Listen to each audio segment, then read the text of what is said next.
to the show. My name is Karim Kanji. Thank you so much for joining us. Today we have a return guest, a very cool guy in the community, good friend of mine, and now best-selling author? I think so. Or is it your wife who's the best-selling author? Yeah, probably my wife. She's a much more talented writer. So. More talented. Danny Brown, partner at ArCompany. How you doing, buddy? Howdy, mate. Good to see you again. Good to see you too. And for those of you who don't know, this is Danny's new book. He co-wrote it with Sam Fiorella, who's a partner at Sensei Marketing. Influence Marketing, how to create, manage, and measure brand influencers in social media marketing. They can order this on... all good bookstores, as I say. You can get it on Amazon, Indigo, Barnes & Noble, direct from the publisher website. Awesome. Yeah. Or find him. He has a dozen in his bag. But we'll talk a bit about this book, what you're doing at ArCompany. But the first question I have is, why write a book? Two reasons. I think everybody has a goal to write a book. Yeah. I know my wife. That's all she wants to do. She wants to write books, and she's a really strong, non-fiction. She's a really strong young adult fiction writer. Yeah. And I wanted to. I've always wanted to write a book. I love writing. That's why I blog and what have you. But so that was one of the things. You always have a goal to be a published author. Whether it means anything, who knows? It's just nice. But it was really to offer an alternative. Both Sam and I have been vocal about social scoring like CloudCred, PureIndex, yeah, and how effective that is at actually measuring influence versus, say, popularity, amplification, etc., etc. And we've been vocal about this on our blogs and guest posts and interviews. And I guess we felt that instead of just beating the same drum, let's provide an alternative and let people decide, what's the best approach, especially for businesses. Yeah, excellent. How was it writing with Sam? It was fun. It's like I know Sam for a couple of years anyway. We'd sort of gone back and forth on Twitter, and we actually just live about 20 minutes away from each other. He's in Oakville, I'm in Burlington, so that helped. But the process was really good. Sam's got a very set way of thinking, I've got a set way of thinking, and it gelled really well and complemented each other. And it allowed us to bounce ideas. And the book started out as a different approach from what's published. As we went further in and experimented with our own clients and the methodology that's in the book, we realised that we had to take it a certain direction from the way it was going to go. It was a fun project, it was like really easy. We shared a few beers outside each other, so it was a good process. Nice. So it's called Influence Marketing. So let's sort of go through that. There's a lot of stuff in here about measuring influencers, the value of influencers, where that's going. Let's start off with the role that influencers play in marketing. And is there a difference between what is known as these online influencers, people that are quote unquote popular online, but if you walk by them on the street, you wouldn't know that they were anyone, and then you have people that are influential, whether they are on, let's say, Twitter or not. Is there a difference between the two, and did you cover that in the book? Yeah, our whole premise is essentially we flip influence as it is today on its head. Like you say, influence as defined today is by someone that's got 10,000 blog subscribers, 50,000 Twitter followers, etc. So they've got a very large audience, which brands hope they can get the message in front of that audience by amplifying a certain message to the nth degree. The problem is there's been very few success stories shared by platforms that use influence that way when it comes to business success and sales. Because at the end of the day, yourself, if you're in business and you have no dollars coming in the door but you have 10,000 Facebook likes, you're not going to be in business too long. So we flip it and we put the customer at the heart of the influence circle. Because at the end of the day, the customer defines if your business is successful or not. So they influence the outcome of your business. Once you do that, everybody becomes an influencer, or the potential to be an influencer, but to actually influence the purchase decision in a more effective manner than someone that's just blasting a message out to 10,000 followers on Twitter, half of who may be fake anyway. Like this or retweet this and you could win this or get that. So now that's very interesting. So there's a lot of these programs, drive a car for the week or the weekend, retweet this, share this, like that. Yeah. And you're correct, does it move the sales needle? Right. At all. And so it's very interesting. And so I don't know if I'm allowed to tell this or not, but it doesn't matter, they're not a client. So I had a meeting with an agency, and one of their clients is Chevrolet. Okay, yeah. And this agency has the same initials as that Candy M&M. And so I'm in a meeting with the person who takes care of this account, the Chevrolet account, and we're talking back and forth, and he's talking about influencers. And I see how we could, find out who the local influencers are and so on. He says, "What are your thoughts on clout?" I said, "Well, I don't want to, I don't have an opinion that is either it's 100% good or it's 100% bad. I think where they want to go is probably a good place, but they might not be there. And I know we'll talk about that as well." Yeah, for sure. And so he goes to tell me that they have a great relationship with clout, and that Chevrolet is very happy. So I said, "So, what do you measure? How do you know if it's successful? Yeah. Do you track sales locally from the dealerships and such?" He goes, "No." So what do you track? What do they want? And he told me they want share of voice. So I don't know, do you hear that a lot? Yeah, and we certainly give the scoring platforms credit for what they do. If you're looking for, say, 50,000 people that are talking about a topic, the lead data scientist at Pure Index spoke with Sam and researched the book, and he admitted, if you're looking for the 7 or 8 people that are going to drive purchase decisions, we're not your company. But if you're looking for, say, 70,000 at a high level that could potentially influence a decision, and are talking about a certain topic, we're your company, and that's where we want to go. They want to be like a data analysis company. So yeah, it makes sense if you're looking for brand amplification and just spreading a message out there, then scoring platforms and the methodology they use will help your goal. But Chevy might say they're happy with the results, and if their goal is just to get share of voice and they're getting that, then it's a successful metric. But how long can a company, even the size of Chevy, go on with just share of voice and no more car sales? So what I couldn't figure out at that meeting is, is there a role that share of voice can play in getting cars to move off of the lots? Yeah, we certainly don't discount the value that it can bring, and at the end of the day, the micro-influencers that we talk about in the book, who really drive the decisions, they still need the message to get in front of them. And that's where your macro-influencers, which is the Chevy example, we class them as macro-influencers, the more generic, that are a larger circle, and they probably fall within the clouds and the creds of the world. They can certainly help that message get out there, but then as a marketer and as a brand and a performance marketer, you need to know which customer you're trying to reach, at what stage in the purchase life cycle they're at, so that whatever this big message is coming in, you can decipher that and say, okay, based on these 10,000 people that are spreading this message, we can target these 5 over here and put half of these guys towards that person and move them further along, the purchase cycle, if you like. So there's certainly value to what they're doing, but we always see it as a decent starting point. But the legwork and the real success comes from identifying who the small micro-influencers are that really, and they're the customers, and who influences the customers at a really granular level. And social scoring, as it stands today, it can't offer that. They've not got enough context in their algorithms. So do you suggest that companies are sort of looking at these platforms as one-stop shop, saying, "Oh, good, if we utilize Credit Cloud Peer Index, we're good. We're reaching our market. These influencers are going to help us to sell more cars, more books, and more glasses of water." Do you argue that that's not enough? You need to take that and move forward? Yeah, it's a starting point. It goes back to the old PR days.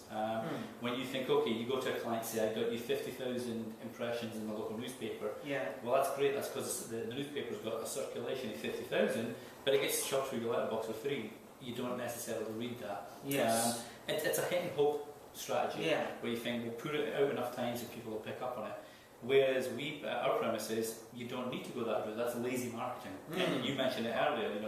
It's just a hit and hope. But our premise is, if you identify the 5 or 6 that are really influencing a customer, no matter where they are, or, when it comes to making a purchase decision, then that's when you get really clever about it, and you can just use this data as a sort of starting point, but then bring it down to where you really need to be to actually make it a successful business. Interesting. So instead of brands kind of figuring out who are the people out there that are going to talk about us in a positive way, let's just skip all that stuff and let's use all this social data and figure out who's actually in the market, whether it's right now or very soon, to actually buy these widgets that we're selling. Yeah, that's a perfect point, because if you look at the, let's see, we were talking about your phone earlier. Yeah. To use that as an example. Okay, so you've got three audience members that are looking to buy a phone.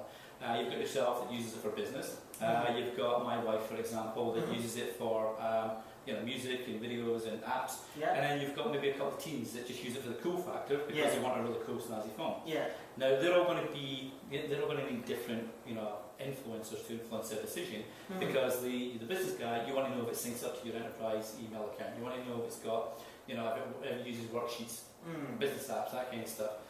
Myself and my family want to know if we can get a family plan and got kids on it, that kind of stuff. Yeah. And the teens just want it for a cool screen. Sure. But the teens don't have the money to do that. They're still going to go to mum and dad to get the money to buy the phone they're after. The business guy has to get it approved by his boss. I can get it right away because it's my phone. Yeah. So all three of us, even though we're after the same phone, we have different reasons to listen to people as to why we should buy that particular phone. So how they market to the suit, how they market to the family guy, and how they market to the teen needs to be very different. And they need to be very direct. Yeah, exactly. So if you're just researching, I need to make sure I provide you information to nudge you along to the intent stage.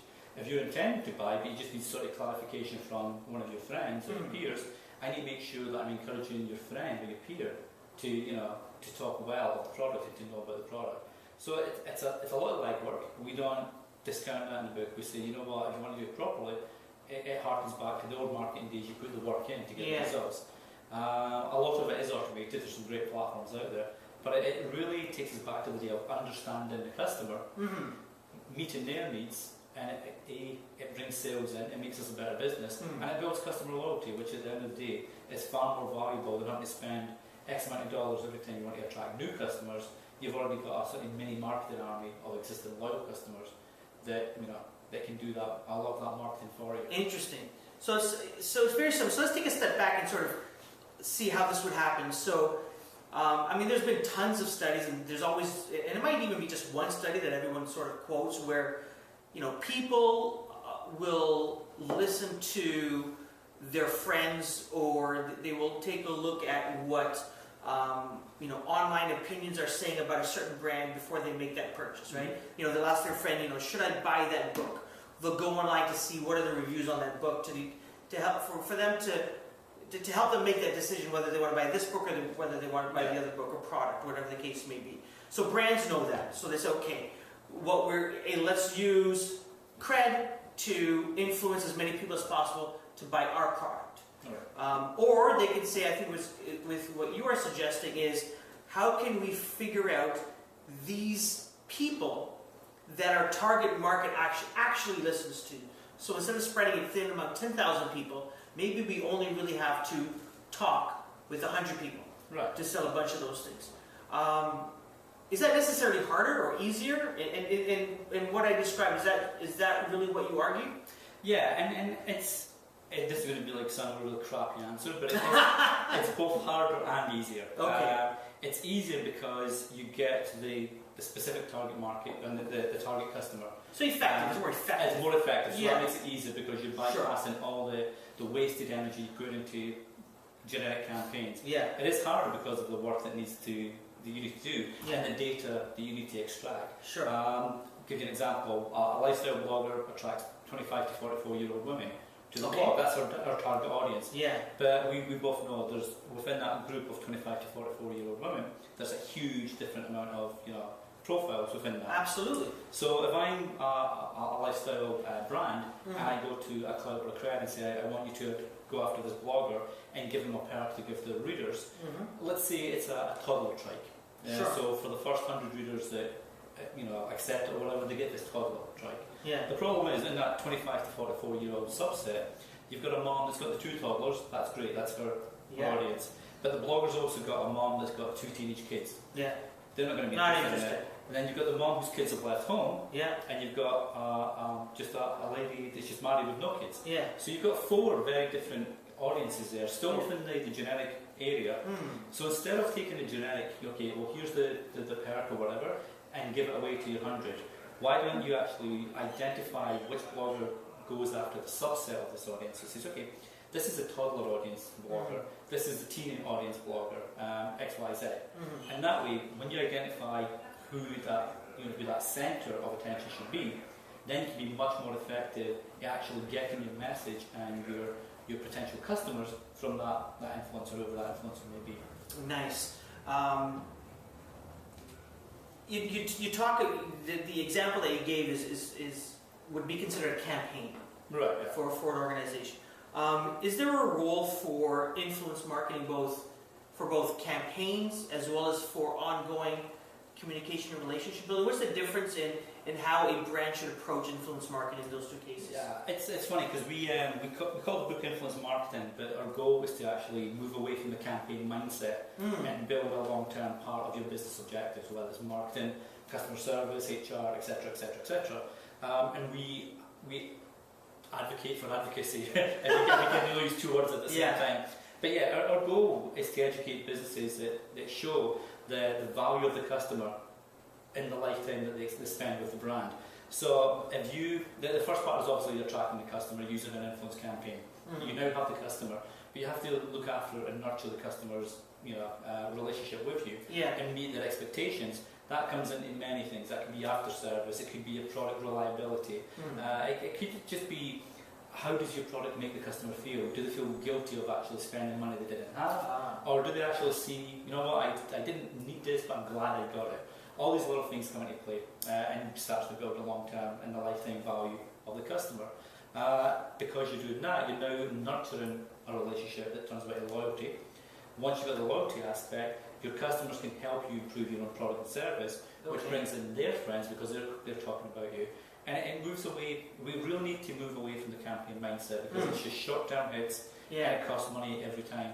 And yes, they're effective, but it's just too haphazard at times to continuously have to make new campaigns for new customers or new projects. Whereas if you have an engaged audience already, whether it's your customers or friends of your potential customers, that makes the job easier and build long-term sustainability for your business. Interesting. What advice, going back to that example with the car company, what advice would you give, not necessarily to them, but what advice would you give to companies that are saying, hey, listen, it gets us what we need, it's going to be, like you said, it's going to be harder, we're going to have to refigure this thing out. What advice would you give to companies? It's up to these guys. It's if it gets you what you need, then that's great. But I would question: is it really what you need? Yeah. Is it what you need at the moment, or is it what you need? And there's two. There's similar phrases, but they're 2 very different outcomes. And long term, you mentioned long term. You need to go beyond just buzz, brand awareness, audience share. You need physical sales. And that's why it's called influence marketing. It's not called influence score, and it's not called influence, popularity or whatever. It's marketing, which is all about driving sales. And from that sales, building a loyal customer base because of the way your company now treats them once they're inside your business's circle. So by all means, if you're after amplification and you're just after social likes and social proof, go down that route. But I would question: is that really what you're after? And are your goals being met? And if they're not, just reevaluate what you actually need to be doing for your business. I have one more question about the book. I want to spend some time on your new company. You talked about at the beginning how you're putting the customer really at the center of this rather than the influencer at the center of this. And I just want to make sure that we're clear on this. Our customers, the people that we need, that brands and agencies need to be focused on as it pertains to creating short-term campaigns or long-term strategies. And what I mean by that is, yes, we want to make the customer happier, whether it's by getting them our product or whether it's about ongoing service. What I'm referring to is, here's the customer, they bought our product, let's get them to tell their friends about us. Right. What is the role of the customer in all of this, in this equation? The customer is like, there's two ways to look at it. The customer is to add value to your company. So if you bring out a product and you listen to feedback and you work with your customer to improve your business, that's going to give you more, longevity, or it should give you more longevity. Sure. You can never say 100% it's going to give you more. If you're meeting the customer needs, then you've got a more, better chance of success than if you're not meeting the needs. But at the end of the day, your customer is also connected to their friends, to their colleagues, to their business colleagues. They've got a huge referral network of their own, which, if you can, and this is the whole premise of influence marketing, it goes back to the word of mouth marketing that was really popular 80s and 90s, so it died off a little bit. But it's the most powerful form of marketing you can go. You mentioned it yourself. I would trust you to tell me about radio shows, for example, versus Joe off the street that's just walked by the window, who may be a great radio but it comes down to what you know and who you know. And if your business can ensure that your customer trusts you and it knows that you're trying to meet their needs, whether that's from an after-sales service, from a new product, anything like that, then they are more likely to recommend your product or service when similar customers, because this is where it comes back down to the whole context angle. You have a mom that drives a car because she's got 2 young kids. Now, if your wife's got 2 young kids, she's going to listen to that person versus a mom whose kids are no longer there. So she's got like a more sports, she wants to buy a sports car versus the family sedan or whatever. So you always go back to the context and who's in your situation at that time. And that's why you look after the customers and make sure there's informed and and respected as possible, because they will act as mini marketers for you. And it's just that's nice. What came first, the book or the company? The book. Sam and I have been mentioning this. We sort of bounced it back and forth last summer, just at the tail end of last summer. Okay.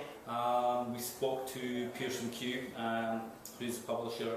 The conversations probably started about last summer.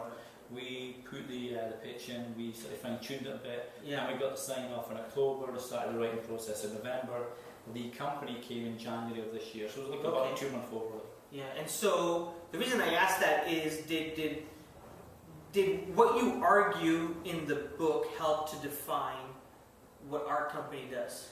Yeah, I mean, ArCompany, Hesse, who you know, Amy Tobin in the US, and Andrew Jenkins here in Toronto, we all share a similar viewpoint that it has to be about the customer and it has to be about educating businesses to understand the customer, because that permeates back across to the business. And your customers can be your internal customer, that can be your employee. Because everybody is a customer at the end of the day. I know it's a cliched saying, but it's true. We're in the ING building at the moment. I'm not a customer of ING, but I could be. So the ING employee downstairs could sway me to become a customer. So it is all about the customer at the end of the day. So our beliefs and our business beliefs, if you like, very much dovetail with what's in the book and vice versa. You mentioned a number of different. And going back to the book, a number of different platforms and a number of different companies and tools. I don't want you to go through all of them, but is there one that's really captured your attention and you think could be providing some value as it gets built out in the future? One of the ones that we've put about 6 in the book, and I love all of them. That's the reason why we put them in there. But one that I do like a lot what they're doing is a company called Opinions. And they're in New York. And what they do, why I like these guys, is they don't just track online conversations and influence, etc. They also take into account offline imprints. So news stories, print media stories, and people's opinions, which is why it's a play on words, opinions. They take into account opinions of people that are reacting to a news story.